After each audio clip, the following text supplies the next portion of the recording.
Good morning, good evening, and keep it tight. Welcome to Liquidmatrix Security Digest Hacker Radio Podcast Episode 0x75, the Pandemic Edition. The Wu-Tang podcast clan of the original gangsters ride again. Yes, we're back. It's myself, Dave Lewis, Ben Shapiro, Matt Johansson, and James Arlen, and we are here on the Wheels of Steel.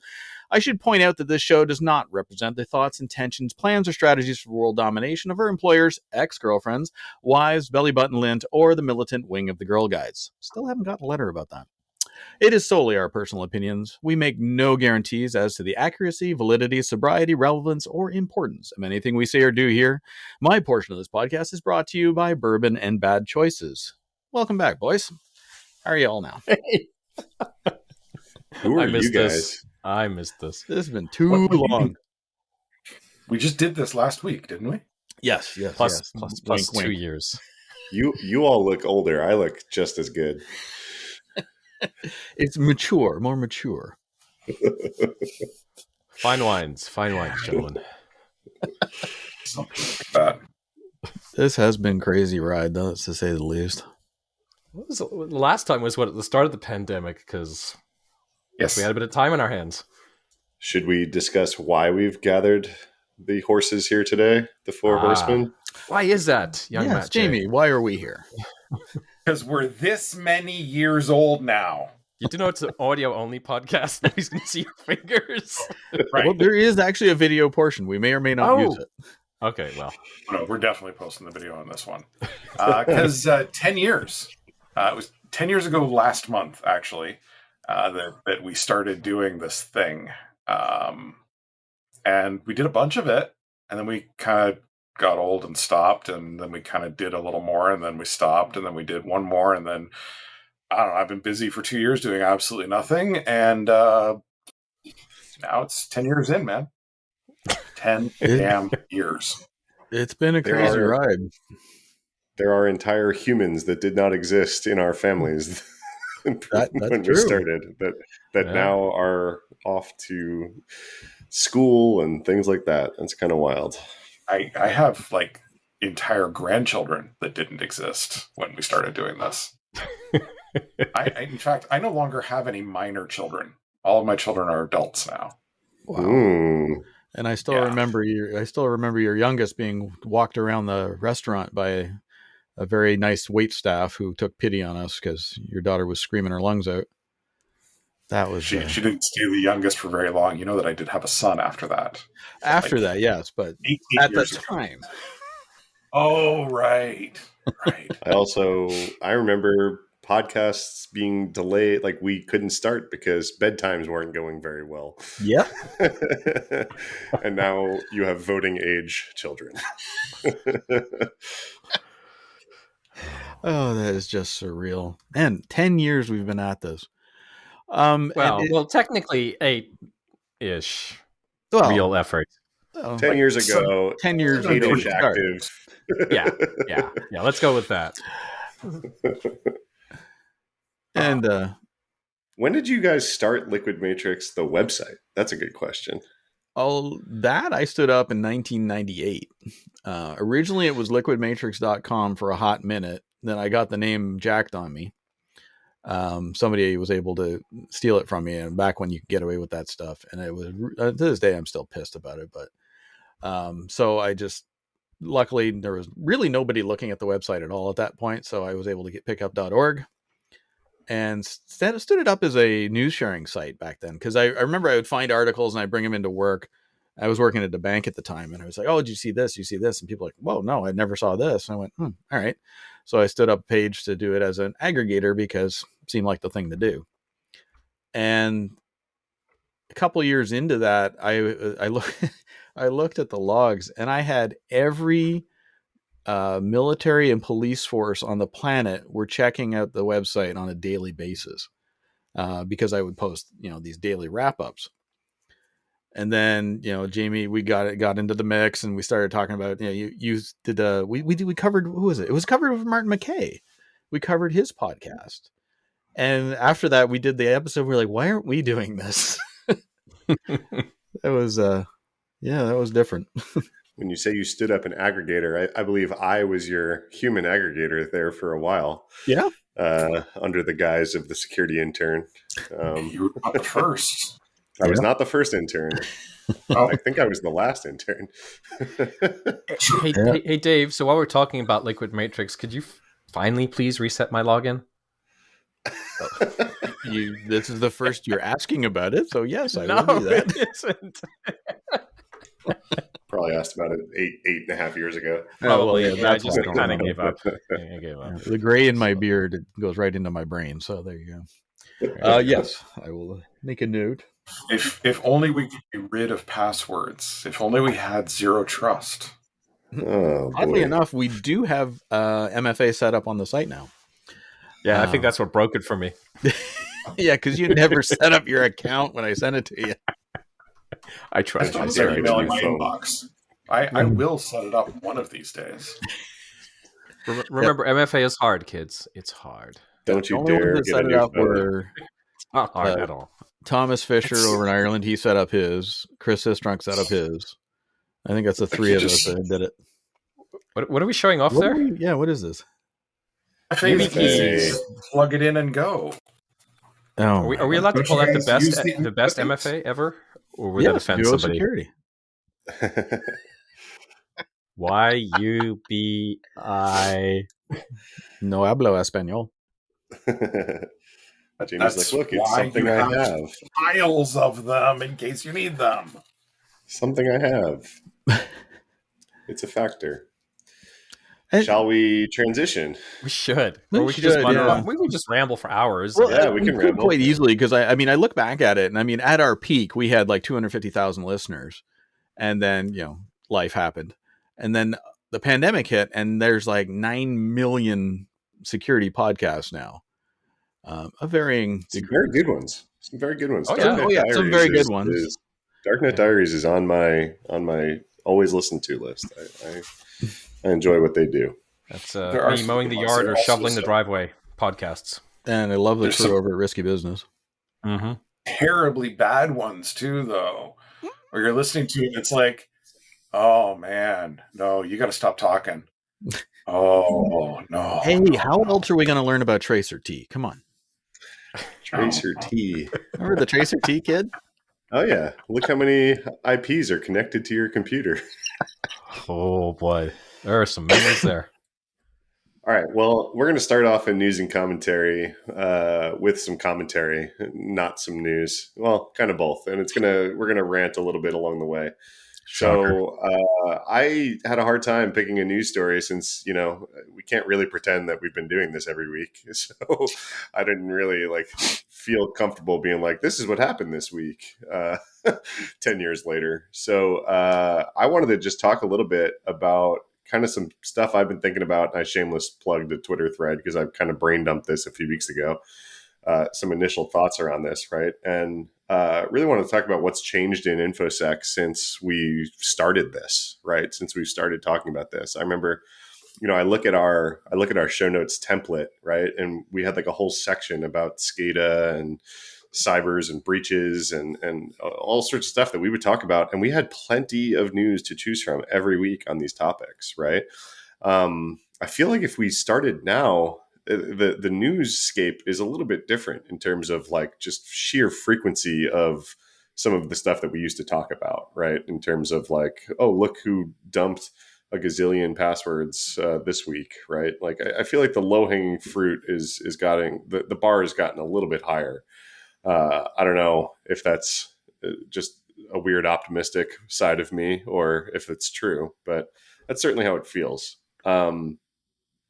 The bar on news or the bar on the things happening that we would have talked about? Yeah, that, right?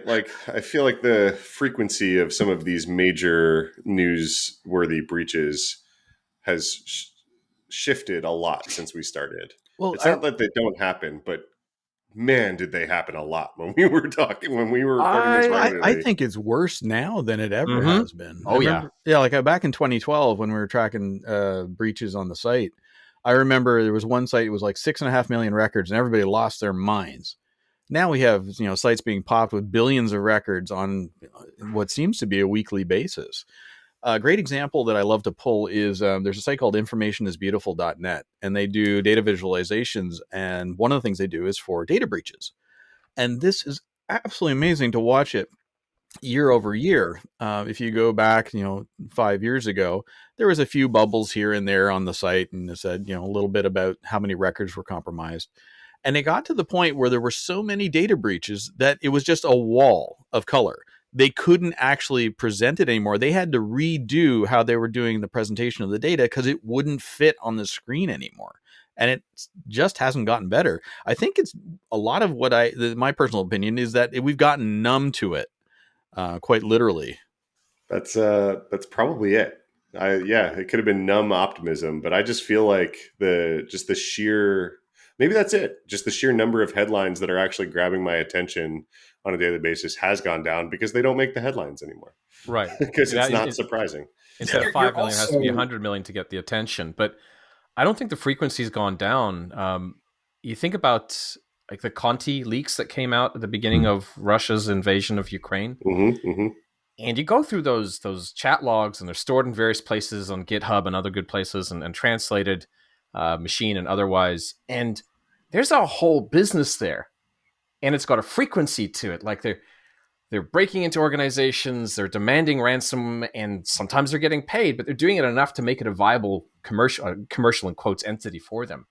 I think there are a lot more breaches happening, and people, of course, comes back to this old problem. The underreporting and the obligation to report just isn't there. So I think there's a lot more happening that people are keeping quiet about still to this day, and more so. There's also a human scale, like 0th level problem. And, it's just because you're the youngest, Matt.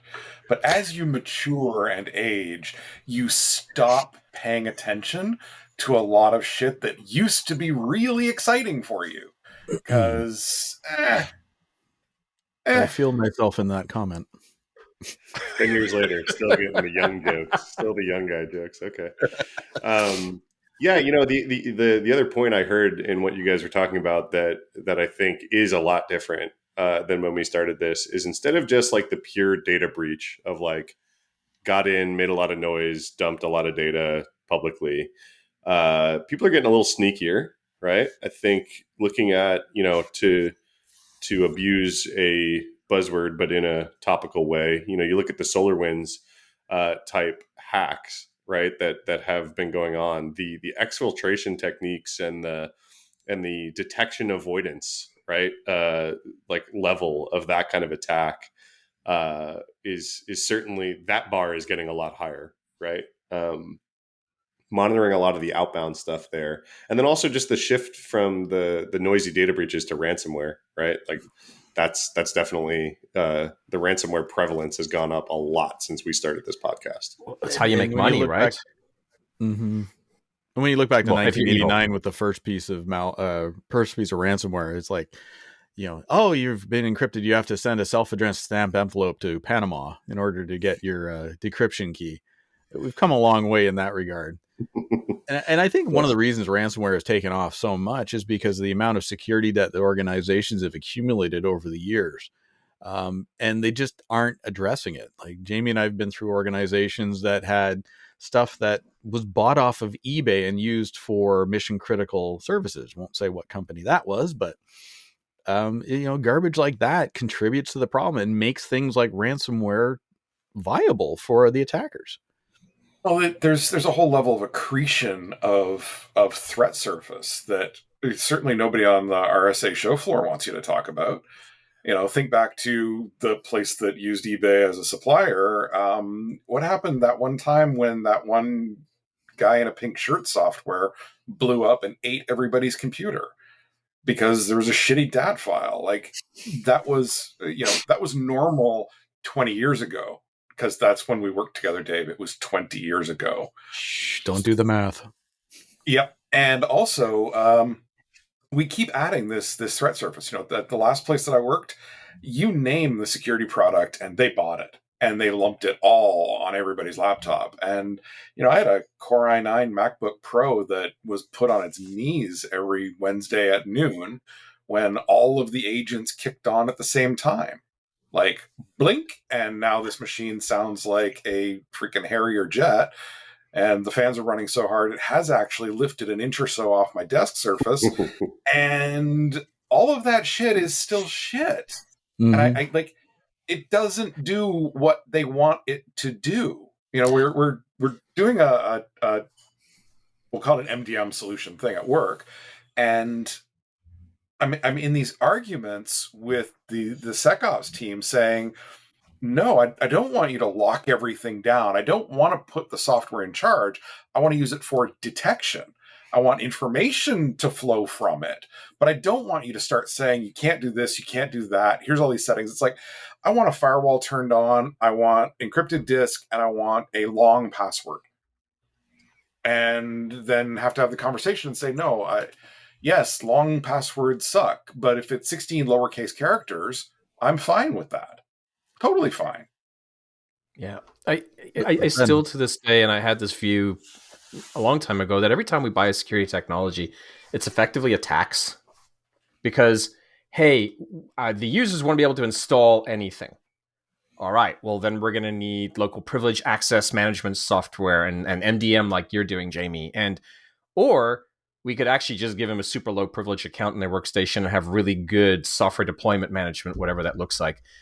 I saw this great post on Twitter, and I can't find the link, unfortunately, but it was some IR person was saying, hey, it's a little known secret. You could lock down your Windows computer and tighten it up with a bunch of GPO settings that would basically achieve sort of the same thing as what a lot of the other products you might buy, which under then layer on top. And like there's this aspect of security tax in everything we do, because we don't want to do the base fundamental right thing because it's inconvenient in some way. So we have to go out and buy a tool. And then we have 30 or 40 tools. Wait, Sucks. so don't put epoxy in the USB port?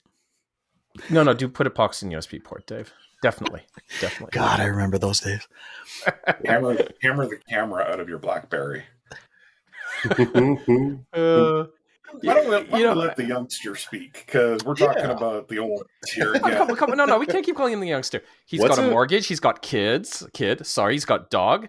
He's got a spouse. Like, we're all growing up adults now, man. We grows up and we grows up and we grows up. We do. What's a BlackBerry? Okay, he's back to being the youngin.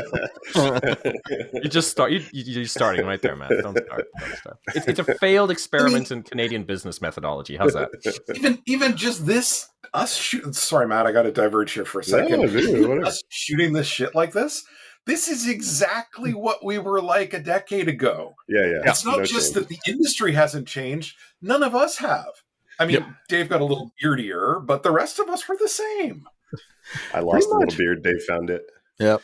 Yeah, and BlackBerry still just has the best careers page, rim.com/jobs. So does that still work? What used to be rim.jobs. Yeah, they did until they got called out. That reminds me of a company that Jamie, you and I worked at, and they rebranded. Remember that one? Mm-hmm. The dangerous part of the podcast to bring up fond memories. Speaking of rim jobs, I have these great memories. There's a future HR phone call for something. Who knows who? But anyway. So the one other topic of like how things have changed, besides just like, okay, how the industry as a whole and what we would actually, if we started doing this again every week, what the hell would we be talking about versus what we talked about 10 years ago? The other thing I've personally noticed is, we were pitching, like as an industry, the whole shift left like lingo, right, for a very long time, right? It got overplayed, right? DevSecOps and shift left and blah, blah, blah, blah, blah, blah, right? And we were beating this drum for a very long time, right? And not to say it was bad advice. It just, you get numb to it like the breaches, right? Of how much you hear this stuff. But I think, being on, I've been on, I think we've all been on both sides of the coin, vendor and blue team and things like that. And being on the non-vendor side for a while now, I think we've done a pretty good job with shift left over the last 10 years. And there's a whole ecosystem that's kind of turned up, right? That you can't really, it's hard to get away with being a hands-on keyboard security person these days without really, truly intimately knowing a development environment. right? And like all of the development pipeline stuff that goes into like a, say, multi-cloud Kubernetes environment with 4 different deployment pipeline, like ways that code gets to production, and all of the, like, it's not enough to just like know a little bit about containers or a little bit about Kube these days.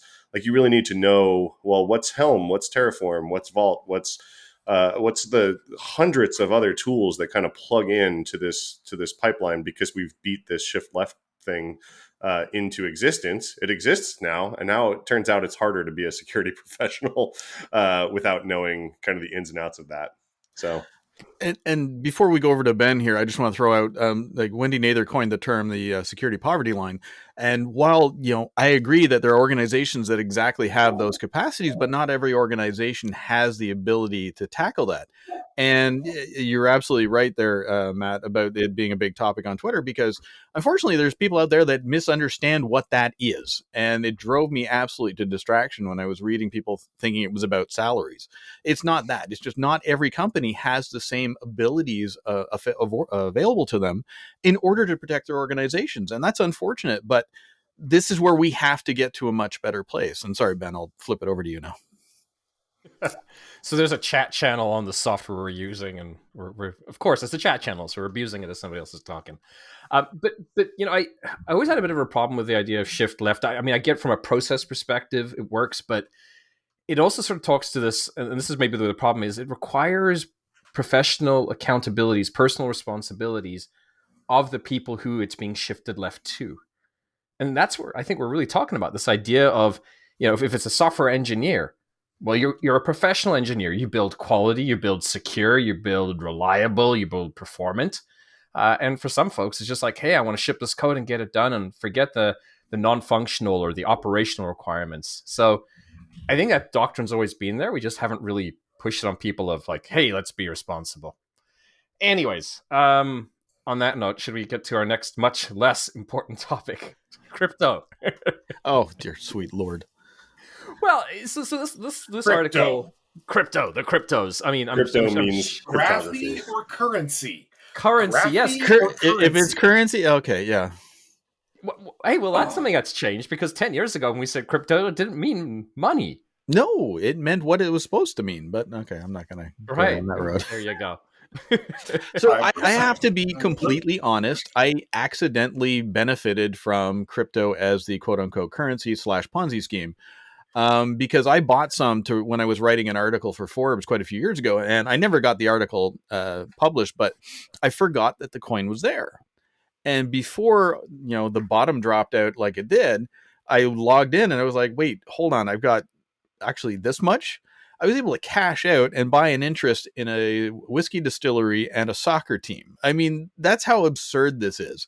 And now that same amount is absolutely cratered. It is absolutely ridiculous watching this. And I remember I gave a talk in Bogota a couple of years before, just before the pandemic, and people were asking, it's like, oh, is this a good thing to get into? And I said, no, absolutely, categorically not. It is gambling.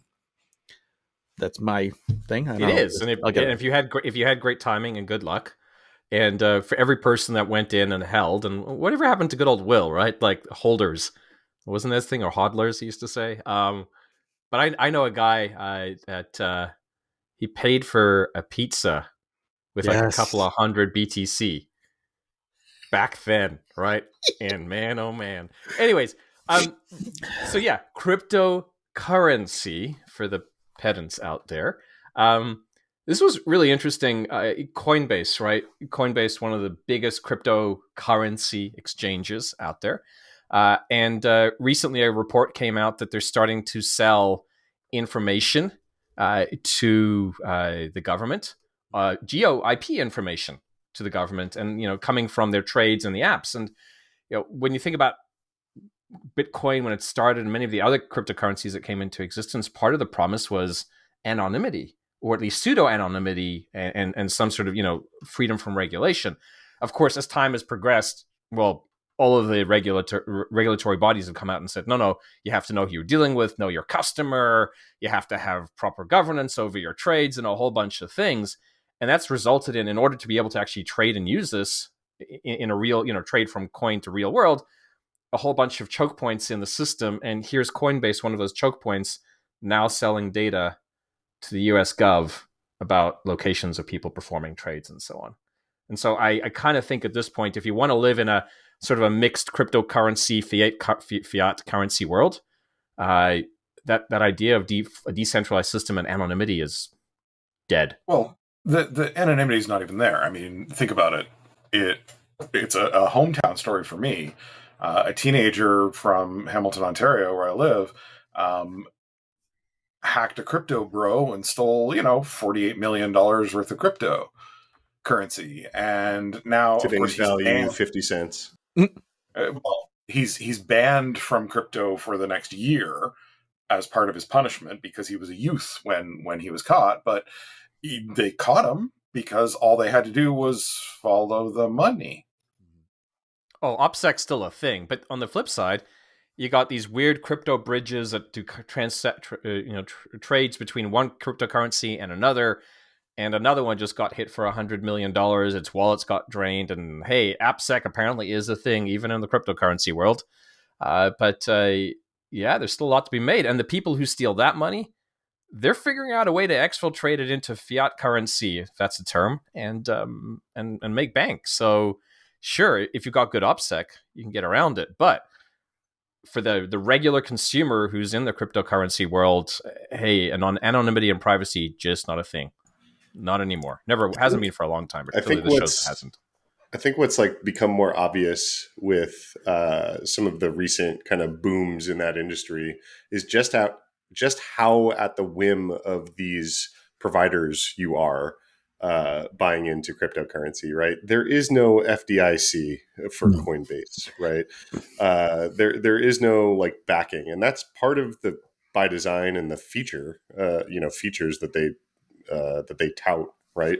Is that they are worldwide and 24/7 and can transcend borders and this, that, and the other thing, right? But when something like this happens where, there's a dramatic sell-off and all sorts of fraud and things like that, you don't really have anyone to call, right? It turns out the regulations, no matter what you think about them, showed up for a reason historically, right? And something caused the FDIC insurance thing to come. I'm speaking, from my country's point of view, of course, right? But these things pop up for a reason when historic events happen and everyone tries to grab their virtual currency all on the same day, and there just isn't. It doesn't exist on the other end anymore. Well, you're talking about Tether, right? Or OneCoin.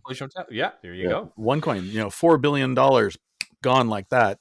And the founder of that company, she's now been added to the FBI's most wanted list. And then you go the other direction to bring it back to infosec, in the human sense, right? You get these basically social engineering tactics of pimping these rug pulls, right? They your favorite, here's your favorite celebrity here to talk about the coin that I just started that has no real world use whatsoever, but you should definitely buy it because it might go to the moon, and then a bunch of people buy into it and they pull the rug and cash out and say, thanks, I was the rich one in all this and I just got richer and all this kind of stuff. It's basically just modern day social engineering scams. Well, there's a name for it, right? Pump and dump. And it's been happening for decades on securities, and by securities I mean shares, stocks. But what that old joke of pink sheet, there you go. What's that old joke? If there's a warning sign somewhere in the world, something happened to cause it, right? And to your point, Matt, absolutely. From a regulatory perspective, all those rules are in place because something happened and taught somebody a hard lesson. This is really great podcast I listen to, and this is totally it's off information security, but to your point, Matt, on the idea of sort of social engineering or pump and dumps, there's this podcast I listen to whenever I'm mowing the yard, and it's my 2 hours out of the house in between work. It's called Odd Lots. It's a Bloomberg podcast, and they have this really good one with I think Jamie Friedberg is the guy's name, this crypto billionaire. And he basically describes that whole system of how it's all very opportunistic and how people are trying to shill and bid for it, convince people to invest in their box of nothing because it might go up. And so I'll post it in the show notes. It's a great hour-long listen if you got the time on the world of, altcoins and new currencies that exist, including the whole Tether crisis. But anyways, coming back to close this up, this whole dream of decentralized currency and pseudo anonymity. Coinbase again demonstrating not a thing. So, anyways, Jamie, what are you going to tell us about vulnerabilities? Well, so you've heard of the cloud, right? No. That's the thing up there, right? Somebody else's Linux server, right? Not necessarily. You can get them with Windows too. Although I have no idea why you would want to. Really interesting thing that it's being started up by a company called Wiz, called the Open Cloud Vulnerability and Security Issue Database. And it's an attempt to catalog all of the things that go wrong in the as a service world, whether it's infrastructure, platform, or software. And it's good because you do get vulnerabilities that are unique to cloud environments, and the more cloud environments you spend your time in, the more you understand that the intricacies and weirdnesses of the platforms themselves, that adds a whole new level. And trying to juggle, especially if you got more than just one or two, I think on the regular I'm looking at somewhere between 8 and 10 with work. And when you're juggling that many different underlying platforms, it becomes really interesting to try and keep track of what's going wrong on all of them, what's something that you should be caring about. And so, yes, it's another VDB, but it's a VDB that might be really interesting to people who, like I, have no more actual metal servers in my life. Everything's cloud. Offices are just glorified coffee shops and nothing else. Might be useful. Useful's good. It's turtles all the way down, man. This cloud service depends on that cloud service, depends on that cloud service. Where in the supply chain is the bad thing that happens going to bite you later, right? Yeah, I like how we went from cloud transformation as an industry to now all of a sudden everyone is multi-cloud without even thinking about it. Yeah, because each cloud kind of does their own thing. Each cloud provider does their own thing kind of well. I linked a tweet in the chat that made me giggle. That speaking of what each cloud does, from our friend Corey Quinn. He's a good one to follow on Twitter if you like cloud stuff. But yeah, so he liked to note AWS has 17 different ways to run containers. Google has 17 messaging services, 15 of them are depreciated. And Azure has 17 ways to get access to other customers' data. And yeah, I guess those 17 will be in the new cloud vulnerability database. But I like, Matt, that idea of we've all gone multi-cloud, emphasis on kind of unintentionally. Yep. Right. We sometimes didn't even know, hey, we're only in AWS, somebody might say. Sure, but that vendor that you use for that platform, their entire environment is in GCP, but that one chunk over there is in Azure, and another chunk is on the Oracle, et cetera, et cetera. Never mind the vendors, right? You probably have a team that's using BigQuery because they like it, and you probably have another API that stood up in GKE and this, that, and the other thing, right? That you didn't even realize, but actually, yeah, we're only AWS for like what you consider our normal servers. But everyone's got dangling cloud bits, dangling participles, hanging chads. I have over 150 asses to worry about. Like that. That's how we got our work done. Can we use another term besides that, please? Yeah, I gotta tap out on that one. I'm not the one who came up with it. It's the NIST term. IPS as a services. Just doing what NIST says to do. Things as a service, tasks, and then things as a service. So now you're adding another acronym. But that's the meta category. Then we can have SaaS and IaaS and IPS, and there we go. There we go. Everything is an Internet of Thing if you think about it. Oh my God! Why don't we just ontology the world? How about that? You get a label maker, and you'll get it fixed. Can we talk about label makers for a moment? Yes, we can talk about label makers. Because I remember many, many years ago hearing this really great story about Pirate Bay, and remember the first big raid where it was filmed in a data center, and the local law enforcement was there, grabbing servers left, right, and center. And there's a story I heard, and I cannot attribute it to anybody because I heard it, and maybe it's urban legend, maybe it's nonsense. But the story goes is that when the local law enforcement were seizing servers, there was this one thing they left behind. They grabbed everything they could that wasn't bolted down, and it was the label maker. And so the story goes that when Pirate Bay started rebuilding its infrastructure, and this time apparently they built it with a lot of proxies in different places, so that if you came and seized the proxy, you wouldn't get the back-end infrastructure. And on one of the proxies, it's alleged that they wrote little sticker with the label maker. They made it, and it reads, "You forgot to take the label maker." I want that to be true. I hope it's true because it's funny. Anyways, it's enjoyable. So how many of us are still undiagnosed ADHD jumping from topic to topic, Ben? I mean, I know what you're talking about. Ooh, squirrel. I'm full on diagnosed. That was years ago. It's called a podcast. Jump from one topic to the next. Jeez. I don't know. Let's get back on script, Dave. Our competition's pretty well produced these days. This is you true. have no idea. Yeah. That's all good. They can be well produced. So is it my turn now? Your turn now.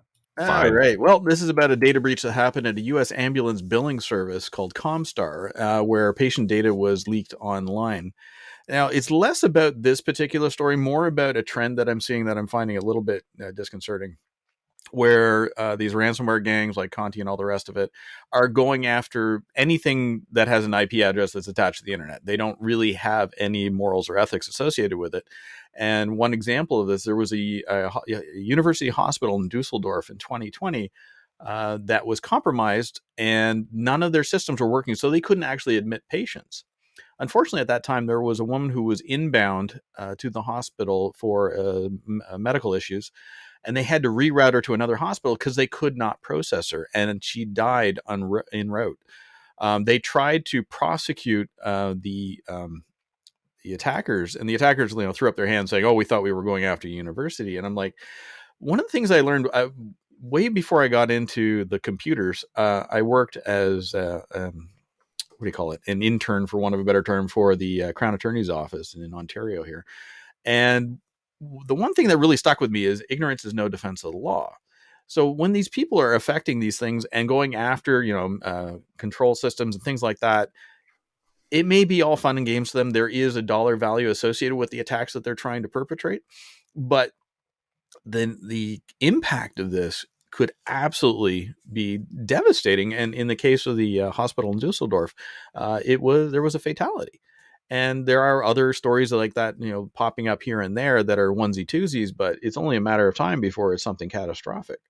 I mean, we look at the blackout back in 2003, that was just an absolute comedy of errors that manifested as a horrible thing. But if that had happened as a result of some sort of computer-based attack, that could have conceivably led to fatalities. There was some dumb luck of interties being offline for maintenance that kept it from being far worse than it was. But these are the things that I really worry about, that there is, and I know that I'm completely out of my tree thinking that there'd be any sort of morals and ethics for the attackers with the targets they're going after. But, going after hospitals, going after things that are providing, patient care should, honest to God, be off the table, should not be part of the mix. But I know we'll never get to that particular aspect of things. So here's a question, though. And not to minimize the culpability of the terrible human beings that take out a hospital, knowingly or unknowingly, they did a crime. There was a consequence. They may have intended that consequence, but something happened.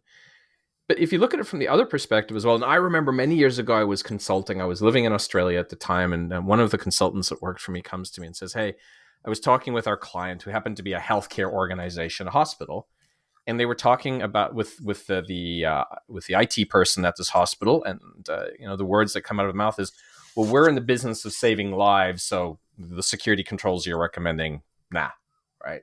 And I get that to some degree, but if you've got a mission critical service, and you can see all these things going around, and sure, maybe this tiny hospital in Dusseldorf has like an IT person. It wasn't tiny, right? Oh well, then.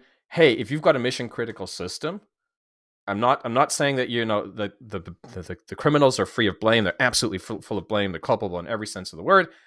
But you've got a mission critical system, build it for that. So, and this is the crazy part, is the hospital had actually done their due diligence. They had patched when they had access to the patch. They had got it in, but in the intervening time between when the vulnerability was announced and when a patch was available is when the attackers were able to get in and gain access to the systems, and they were able to deploy their ransomware. So it was actually, yeah, Jamie, go ahead.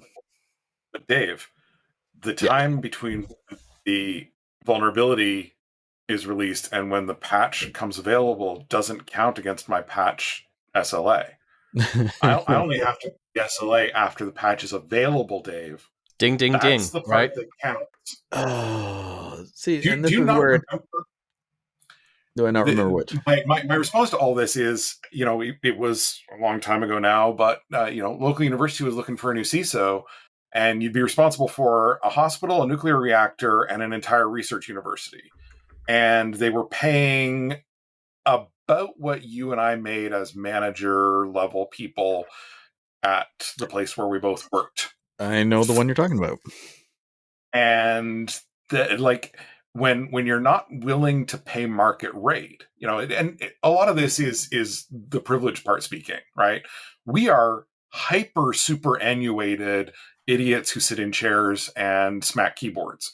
Like, yes, we're all smart, and yes, we make hard decisions, and yes, we're really theoretically good at risk adjudication, but we get paid a lot of money, and that makes it really hard to make the argument, okay, well, I'll take a 70% pay cut to go work where I'm needed, as opposed to, sorry, late stage capitalism wins. I like vacations and I like driving a nice car. And I've got 100%. small mammals that eat, and they want to eat 3 times a day. So, yeah. Well, I think we're all fortunate to be beyond that. It's we are like let's everybody in cybersecurity, information security, whatever you want to call it, is very lucky that the skill set's in demand. Yes, but it's and hey, if the market's willing to bear it, then let's not be in judgment of anybody who says, hey, I'd like some more money. Sure, why not? Like if everybody else is getting it, so I no judgment there. But you're right, Jamie, on the idea of if they're not willing to pay, and it's not just paying for for people, it's also paying for resources and investing. And you talk about this idea of, did they patch fast enough? And maybe they were doing all the right things. They were patching as soon as the patch became available. But this is also this aspect of resiliency discussions and tabletops and walkthroughs and scenarios where you go, hey, let's say that all of our best efforts fail. Now what? Yeah, it might be, quote unquote, a black swan event or an edge case scenario or low probability. But if you're in the business of saving lives, then that matters, and you should defend against it by building resilience into your systems. But not to victim blame, to be clear. We were talking about that stuff back when you and I worked together. Mm-hmm. And we've been talking about it ever since. And it's great that people like you and me and these other two characters keep talking about that stuff. But that's not other two characters. The extra beards. That's not the industry standard. That's not the industry norm. The norm is find me something on the show floor at RSA that is going to solve my problem, instead of doing basic things like, I can't even count how many of these ransomware incidents come down to people who they have no idea how to do an offline backup. No freaking idea. And it's like, shit I was doing in the 80s. And if I was doing it in the 80s, you need to be able to do it today. Like, it's 40 years later. Do the basic shit well. We have gotten so far away from doing core fundamentals that it is really quite staggering at this point. I'm going to say something provocative because, this whole thing is, isn't it? But, you keep hearing the idea of the threat landscape evolving. I want to call bullshit on it repeatedly because, Jamie, to your point, the stuff we were doing back then, whenever then was, right? It's still what works. We're just not doing it because we want the widget and the vendor is selling us this because the threat landscape has evolved, and that's an easy pitch because somebody read a Forbes article about something or whatever. And what I really think that's happening here is maybe we could argue the business landscape evolves and introduces new risks. So everybody says, hey, let's make all our apps digital. Okay, there's a risk introduced by that, but the threat landscape has been pretty static, and our defenses our defenses have always been what the old things we could have done if we just did them 100% properly. We're This addicted to shows up. point solutions. Mm-hmm. But it's we're always looking at these things as if they're new, right? The Computer Fraud and Abuse Act talks about things like information theft and monetary gain from fraud. We already had laws that did that shit. Theft is theft is theft. We got a law for it. If there's a computer involved, YOLO, there was a hammer involved too. Like it doesn't matter. Nailed but it. we get shiny shit, and it's like, it's great that you've got a cloud service that does this, that, or the other thing. How are you handling backups for it? Oh, well, the provider says the backups are fine. I'm like, great. How are you handling backups for it? Because, yeah, I work at a cloud service provider. I know that we're damn dependable. But as a customer, I'm allowed to have a belt and suspenders. And it's great that I'm buying my belt from you, but I'm also going to make sure that I've got the suspenders because nobody wants to see me without pants. Like, it's simultaneously so simple and we're there so now. not. We just talked about pants. We're there now. You have socks, but you don't have pants. All of this ransomware shit, all of it comes down to don't click shit, get backups, and make sure you've got somebody to help you out with IT stuff, because your brother's kid isn't an IT professional. You can tell when you look at his chair, and it's got the swoopies to make it into a racing gaming chair. Hey, hang on a second. The pandemic means it was hard to find good chairs, so sometimes people had to buy gaming chairs. Let's not be too judgy. But my point is, do shit reasonably well. I mean, it's well, that comes back to professionalism and accountability, right? But what we're talking about is, if you're responsible for information, it's something that none of the accounting organizations, none of them want to talk about. And that's, is it an asset? Is it a contingent liability? Is it a source of income? Or is it just a sunk expense? Nobody wants to talk about why this shit is not on your financial statements. All the customer data that I'm responsible for day in and day out, it's a contingent liability. It's toxic waste imminently blowing up in my face. And so I have a fiduciary duty to do the correct thing. And fiduciary duty has lots of laws wrapped around it. And if you don't do it right, they put you in a hurt locker, and that's what it should be doing. But people don't price data assets. They don't. Because the accountants refuse to do a good job of their job. And we're backfilling. In the role that I have right now, I'm combo CIO, CISO, CSO all at the same time. And I have to care about this stuff. It's my damn job.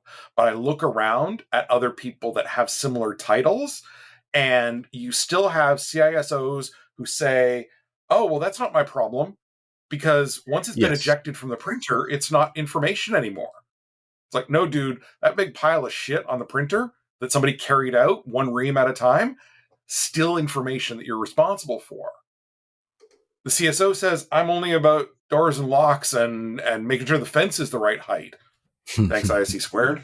And that's not the whole story. The CIO has to care about availability and integrity and confidentiality of all that info. Oh, wait, it's the same damn job.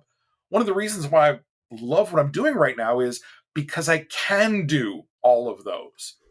I can be the CIO who cares about security, and I can be the CISO who understands the value of the information asset, because I'm a member of the exec team and I've got a seat at the table to talk about debits and credits and the shit that matters. We are the proverbial dog that caught the bumper, and now we have to figure out what to do with the car. So, if we want to be taken seriously, we got to figure out how to do this properly. What is that, Jamie? What is that? Oh, CISSP certificate. Oh, there you go. Their CISSP box. Wait. When they were handing that first wave out, wasn't it on a stone tablet with cuneiform? I don't know. It's funny when you get one that's in a box. to ship a piece of paper. We're not ripping on ISC squared today, are we? Yes, we are. We are. Wait, Dave's not still a member of the boardy thing, is he? No, I rolled off there years ago. All right, we can make fun of it, and he doesn't get in We've been trouble. doing this for they rolled you off. All Somebody right, got let's move on. Let's move on. Where are we at now? I don't know. Breaches. Breaches. Yes, frequently, many. I don't know if we can really put any more finer point on this one. So this one's from way. It's kind of way back. It was, I want to say, about 2 years ago and change when the breach happened. And so for the folks listening that aren't based in Canada, there's a bank called Desjardins. It's based in Quebec primarily, although of course offices around the country. And they had a very unfortunate experience that one of their employees walked off with something like 2 million records of their data, like pure on insider threat. Had access to the data for legitimate business reasons, mostly stole a bit of access as well, as the story goes, and walked out with the 2 million records and finally gets caught. And so, the good story here is that Desjardins at the time responds to this and says, well, we want to make our customers whole, and they offer something like 5 years opt-out insurance for this event. First time ever I'd seen that in my life, and I think in the industry, where they said, you don't have to sign up, because as we all know, when people offer identity theft protection due to a breach, the take-up rates are like a couple of percentage digits, very low. This, they said to the entire customer base, you're covered automatically. You don't have to lift a finger, which, sitting on the sidelines, I was like, well, that's like pretty good of them to do that. Good ownership. Anyways, class action does occur because lawyers help do these things.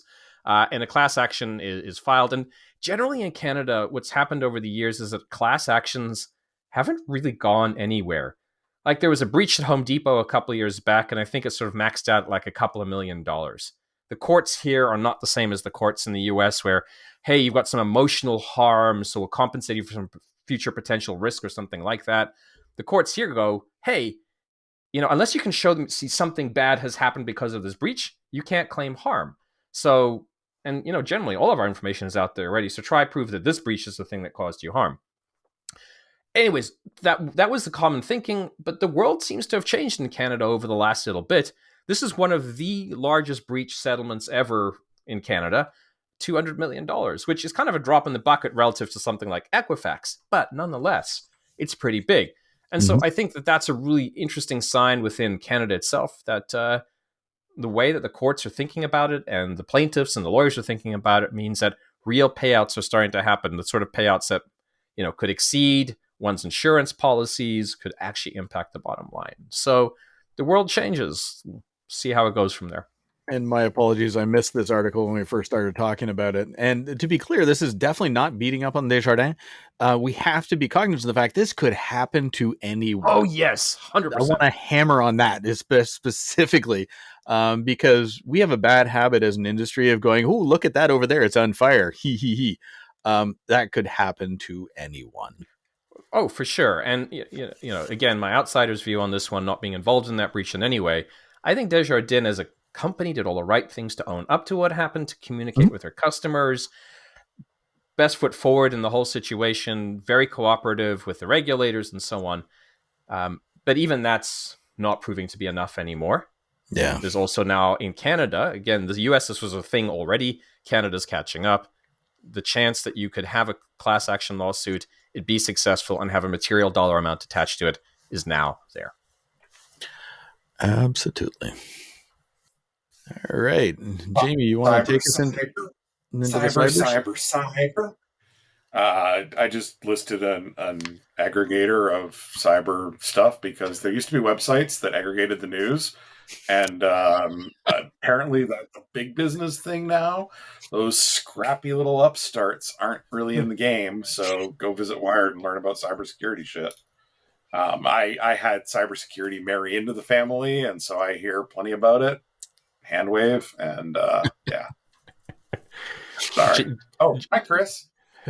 Jamie's making the next generation of podcasters or something like that. Yep, that would be my grandson, Joe in charge. Nice. And here we have an article here about deep fakes for IT applicants. Who wants that one? So this one is just like mind blowing. I saw it pop up the other day, and it's this little note from IC3. And this is the FBI in the US, and in case you didn't know who they were, and they have what's called the Internet Crime Complaint Center, the IC3, and it's just the shortest little brief ever. But like, damn, there's so much to unpack there. This starts with this idea of people are applying for jobs remotely, and I'm sure we've all done interviews or interviewed people for jobs in the middle of the pandemic, and there was never a face-to-face. And so somebody out there has clued on to, hey, if it's a camera, well, I could make that a virtual camera and generate images. And I can use deep fake technology, some machine learning, whatever you want to call it, to generate these images, to participate in this interview, and then to get a job.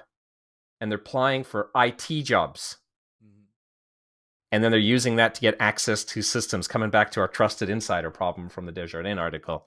Well, I didn't want to take this story because I've been a deep fake for you guys for just 10 years now. and you think, yeah, I mean, like, good point, Matt. Like, you think that, like, nah, this could never happen to me. There was an article at the beginning of the pandemic, and I think it was for The Verge, and one of their editors, contributors, whatever they're called, he basically created video footage of himself, which he then played during meetings. And when the staff meetings were being held to talk about what they were writing about that week, he just had a bunch of pre-canned responses, and he'd hit a button, and it would be like, yeah, no, I'll get on that. And he did it for a whole week, and nobody noticed. And at the end of the week, he fessed up to his colleagues. His editor was in on it, but it was like, it can happen. It's possible to not work for a whole week and have nobody notice, though, right, Dave? Yeah, true. How would you know that? People have built entire careers on this. I think what's interesting, and maybe you guys experienced it, is, when we started getting back together again at the tail end of the pandemic and having meetings in person, and you realize that, I changed jobs during the pandemic. I went like 14 months without actually physically meeting anybody that I worked with. Yeah. And all of a sudden you're like, oh, you're an actual human. And I want to see if, just by the looks on your faces, whether this is something that you've all experienced. You suddenly realize, oh, not everyone is the same height. Oh, yes. I was just going to bring it up. Where, like, people are a lot shorter or taller than you realize. Yeah. And I don't know if I did this. Yeah, I don't know if I did this well, but I met a colleague for the first time in person, and we'd agreed that we would. And if you're listening, it's not you, by the way. But we'd met for the first time for a meal because, hey, if you're going to socialize, like, I'd prefer to do it that way. And I walk up to this person to say hi and do the handshake and everything, and yeah. There was this look. I think there was this look on my face for a millisecond of, I thought you'd be taller. And the opposite is true too. I remember the first time Jamie met Wim. He goes, "Wait, Wim's a giant." His Twitter picture is up, and then he just kept standing up. Didn't stop, right? He just kept going. He's so tall that when he came to visit here in my house, my daughter was terrified because she couldn't process how tall he was. She was only like 3 at the time. But yeah, she was quite startled at that. And it's really funny. This is an offshoot, like the IT worker bit is really an offshoot of something that we've seen before, where people would go in, do an interview, and then somebody else would show up for the job. Mm-hmm. And it's definitely something that has been going on for a long time. But now, because of technology, they're able to get away with this in ways that we hadn't really wrapped our heads around. And especially now that you have so many remote workers, they could conceivably get away with this for years in some cases.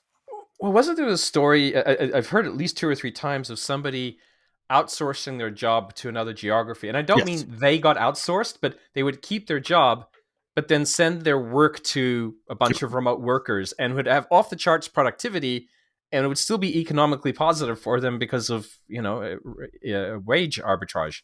I know of one particular case where the person actually had 2 full-time jobs, had outsourced everything, and was basically working 4 hours a week. That until guy they finally got deserves caught. a podcast and a book deal and a management career. That's It's called the Ferris method. So, okay, what would, if you guys were going to deep fake your way into a second fake job, what job would you guys deep fake your way into? customer support.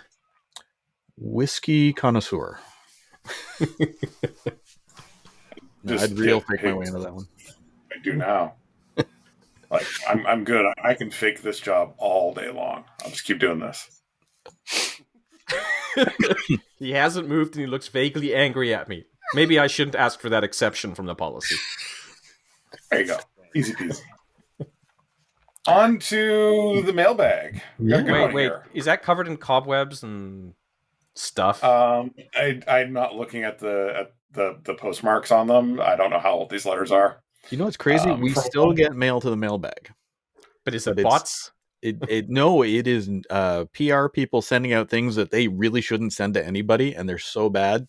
I'll have to collect some for next time around. But are you holding them under embargo? Oh, hell no. Because they said hold it under embargo. You have to do it when they say it. He's holding it under a black light. All right. Too much. Time listener. It's been a rough couple of years. We missed a lot. Some friends departed. How are y'all handling things? Not well. Slightly somber note there, but I'm with you on the not well, Matt. I'm with you. Why is that? No, it's been rough. We've lost too many people. Some people didn't handle it worse than others. Do we want to? I don't know if we have to name names, but if we can, if we want. No, but friends of the show have departed, and it's been pretty rough. Some that we've worked with, some that I've worked for. It's not been good. And the thing is, it's worth.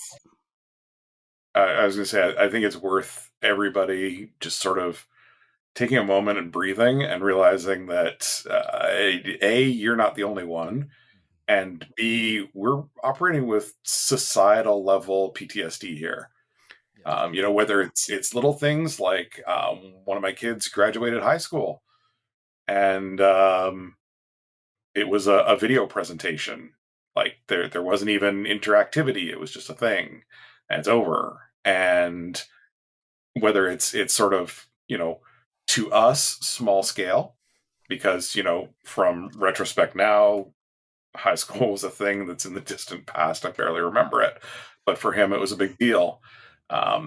Whether it's you've lost friends and colleagues, family members, for all kinds of reasons, logical and illogical, we're all running a little bit fried, and we need to, I think, be a little more conscious of that and a little more compassionate and genuine with the people that we're involved in our lives. Agreed. Yeah. And we have to understand it's okay to not be okay, and to be able to have the wherewithal to ask for help. We're all going through tough times, but we're all there for each other. Ben, you have something to say there? Yeah. Finally, my preschool teacher's happy to learn that through the pandemic, I have been able to put my hand up and wait patiently.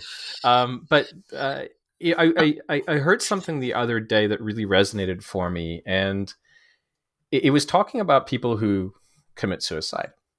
And the point that this person tried to make, and I can't link to it because, again, something that came up in conversation, but the point that this person made to me was the people that commit suicide, often they think the situation won't change. And all they see is that same thing, whatever is causing them pain, will never stop. It will just keep going and going and going. And in that context, perhaps, I won't say rational, but perhaps an understandable response is, if this situation won't change and I can't be in the situation more, then I only have one way out, which is tragic. Yeah. And so, as much as we were talking about our industry hasn't really changed, there is change. There is change in the world, and there's change in your personal situation. And if you find yourself in a place where you think that things are not changing and continue to suck for forever, well, then clearly that's the point where you should ask somebody for help and say something, but also to recognize, hopefully, maybe with some help, that it will change. It just takes time. Yeah, I was out to a nice dinner the other night, and for an event in my family, and they had a glass of wine on the menu that I don't usually see, that I was very excited about, but it's kind of a heavy wine. But I got so excited I ordered it as soon as I saw it, like when the waitress first came around, and as she came back, I said, oh, man, I shouldn't have started the meal with this. It's it's gonna set the tone. And she looked at me and said, "Honey, the world's on fire. Order whatever glass of wine you want." And I think that summed it up real well, right? It's like, drink the good wine. Who cares? Don't don't wait for tomorrow to do the stuff that you feel the need to do or will make your life better day to day. But yeah. And also, anyone who can get away with calling you honey without sounding degrading, I just love those people. It's a skill. Well, it's Texas, right, Matt? Yeah, but it's still a skill. It is, honey. No, it doesn't work for me.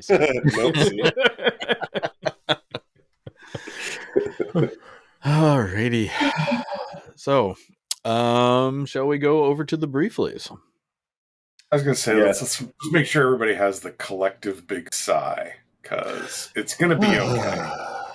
We'll get there. We will. And I think we should add some links to the show notes for places where people can get help as well. Yeah, that's a good idea. Make sure that we add that in. Yeah, briefly, a bunch of us are hiring. I've got a link. Jamie's got a link.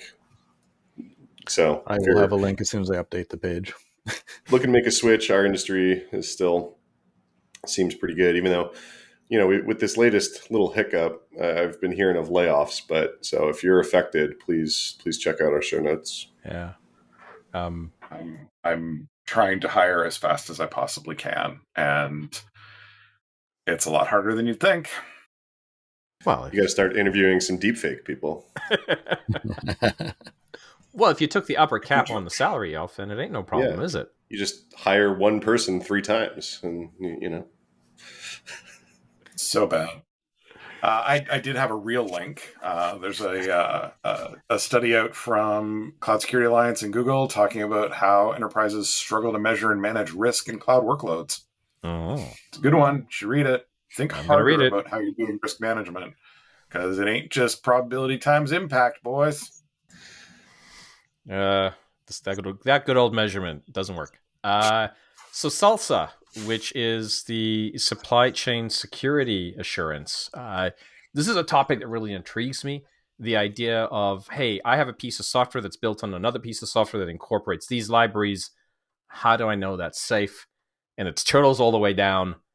This is a great piece to read about what levels of assurance you want and how you can achieve them with your software supply chain. And as we all recall, fun times with SolarWinds and Solar Flare and all those things from a couple of years back. Go have a read. Log4j. All right. Mm-hmm. And for us at my shop, we're hiring as well. So there's a link in there. There are all sorts of jobs. Because, things are constantly changing. So I guess we're going to go. Yay. We have a Seacrest. InfoSec Seacrest.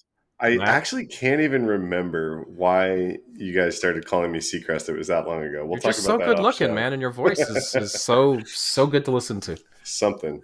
So yeah, the Seacrest says, "Congratulations, Dave, on finally qualifying for a senior discount." Hey, I got 3 more years. Coming up God. Hey, happy Canada Day. Yes, happy Canada Day indeed. And happy America Day by the time this comes out, I'm sure. Yeah, pretty much. A couple of weeks after that, it'll be fine. So. It's been great seeing y'all, and it's just been far too long. And I think Matt had a good idea earlier in our chat, which was absolutely hysterical. I wish we could share that, but no. I think we should do this again. I think so too. What say you?